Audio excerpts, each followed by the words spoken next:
আর মাত্র দুদিন তারপর আগামী মঙ্গলবার অর্থাৎ ৪ জুন ঘোষণা হবে লোকসভা ভোটের ফলাফল।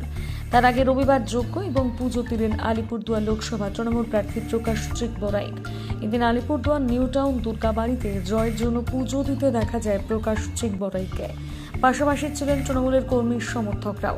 এই বিষয়ে তৃণমূল প্রার্থী প্রকাশজিৎ বড়াইক বলেন, এই নির্বাচনে ৪২টি আসনে যাতে তৃণমূল জয়ী হয় সেই প্রার্থনা করলাম।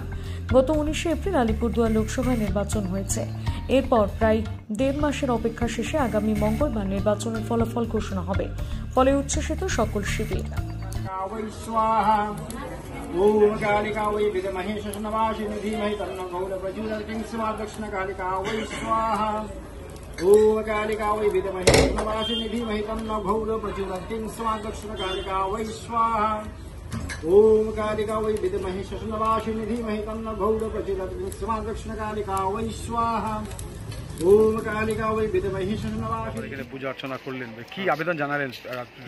একদিন রাত ঠাকুরের কাছে মানে আবেদন জানালাম আর প্রার্থনা করলাম যে ৪২টা আসনে তৃণমূল কংগ্রেসের জয়। দাদা বলছি, কালকে তো এক্সিট পোল দেখিয়েছে আলিপুরদুয়ার আসন কেউ আপনাকে জিতিয়েছে, কেউ হারিয়েছে, কি ভাবছেন? আমি আগেও বলেছি আলিপুরদুয়ার আমরা জিতবো।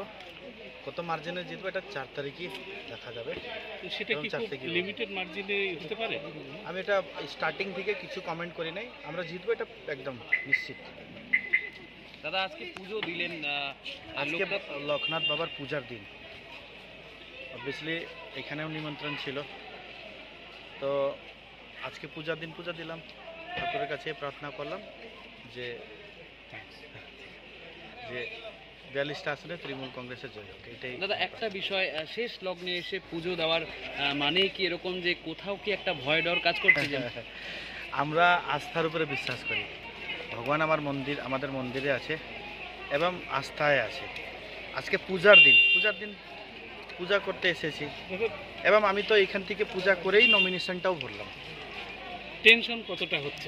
আমার কোনো টেনশন নাই, টেনশন বিরোধীদের আছে যারা কমেন্ট করতেছে।